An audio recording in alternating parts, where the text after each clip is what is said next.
Good afternoon, and welcome to Lantern Hill, which is the start of the Blue Blaze Narragansett Trail.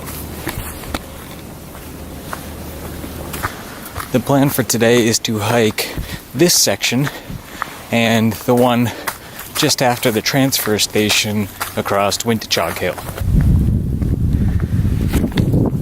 Now here is where the Lantern Hill Red Blaze Trail and the Blue Blaze Narragansett split.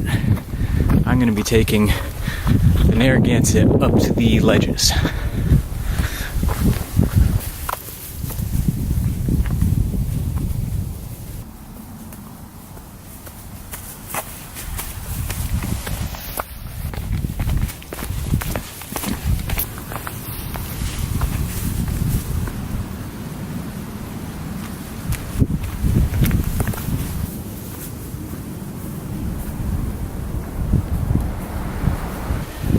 So you keep ascending to the peak of Lantern Hill.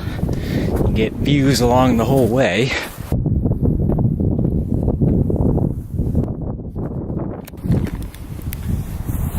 And while there's no singular overlook, this is definitely the best view. So you've got Lantern Hill Pond, and then the Pequot Museum, and Foxwoods.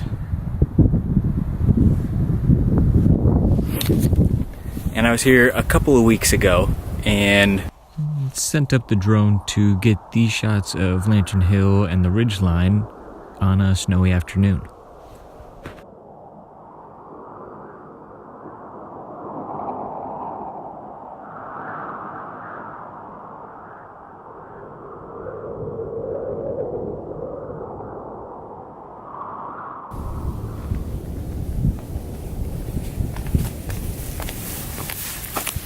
And if you cross over the top of the hill to the other side,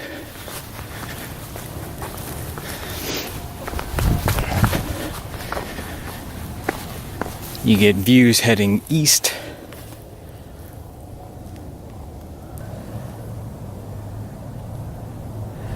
The Narragansett heads off in that direction, but first we've got to head off Lantern Hill.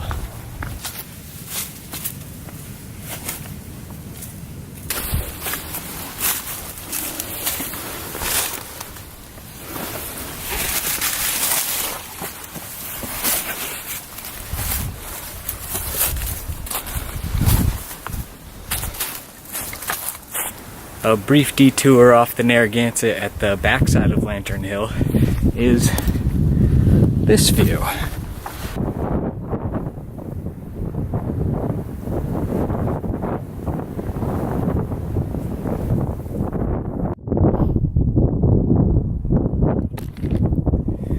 I realized I should probably tell you three things.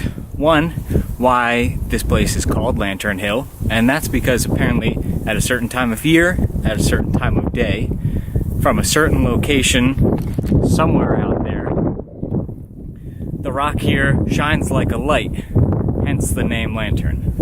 The second is that there are two interesting stories from a site called the Story of the Yawgoog Trails, which is a really interesting read about the history here. The first story is a man called George Haskell, who was a miner here in the late 1800s, and he had dynamite explode in his pocket as he was mining here. He had to hike off the mountain with a gaping wound in his leg, and then take a long, I think, 7-mile carriage ride from here to the nearest doctor, who then, I guess, saved his life, basically, and said that he'd never seen such a display of courage. The third story is of a man named Saul Brown, who was the prophet of Lantern Hill. He would lay out on the rock here in the sun for hours, worshipping it, and apparently, through staring at it, was able to see visions of the future. So, yeah. Other stories from the site include the Ku Klux Klan burning a cross on the hill here, and I really would recommend you read the site. It's pretty interesting. I'll put a link to it. From here, we're just descending down the backside towards the North Stonington transfer station.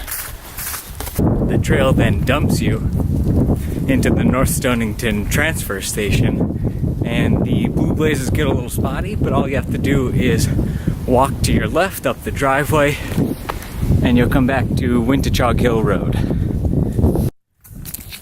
From here it's just a few hundred feet down the road, and actually you're parked down the road that a ways until you cross the road and re-enter the trail.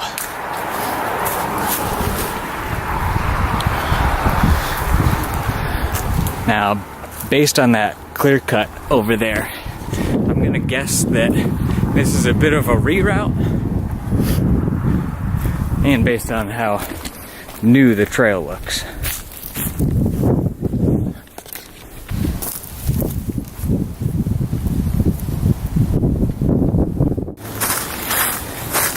Pretty picturesque through here.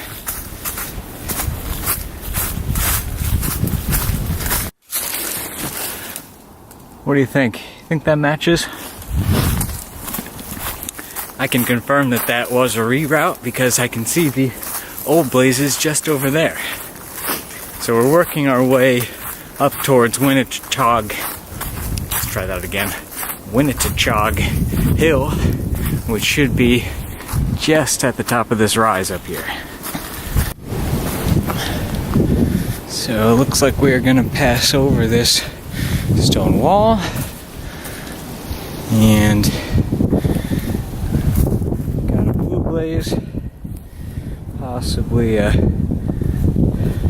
electric fence. So I haven't seen a blaze for a bit, but there's nowhere else to go between the rock wall and the electric fence there, so we'll just keep going.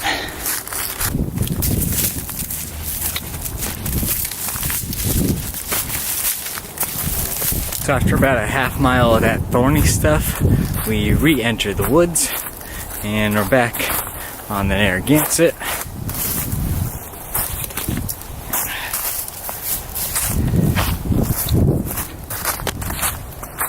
So I followed this trail here for quite a ways, and it brings you downhill to some old power lines, and I realized I hadn't seen a blue blaze in a while, so I retraced my steps to here and realized that the Narragansett takes a hard turn off the obvious path here and into these woods.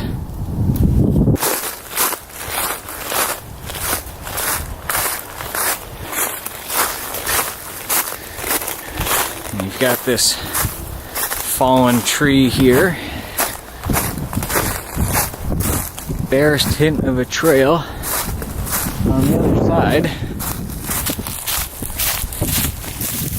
and it doesn't look like this section gets a whole lot of use,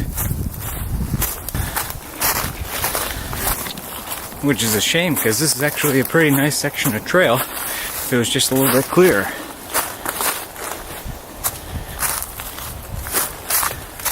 Like, check out this little depression that we're in, surrounded on all sides by little rocky outcrops.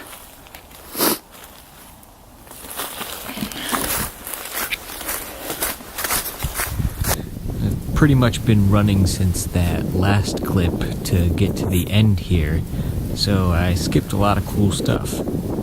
So here is why this awesome section of trail is unused, and that's because it's closed, and you wouldn't be able to reach this sign because it's blocked by this electric fence and these beautiful cows. So we are within a stone's throw of Route 2 just over there and the Chinook River, but we're not going to make it. And it's about 5 minutes to sunset and I got a lot of trail left. So I guess I'll see you next time. Bye, cows.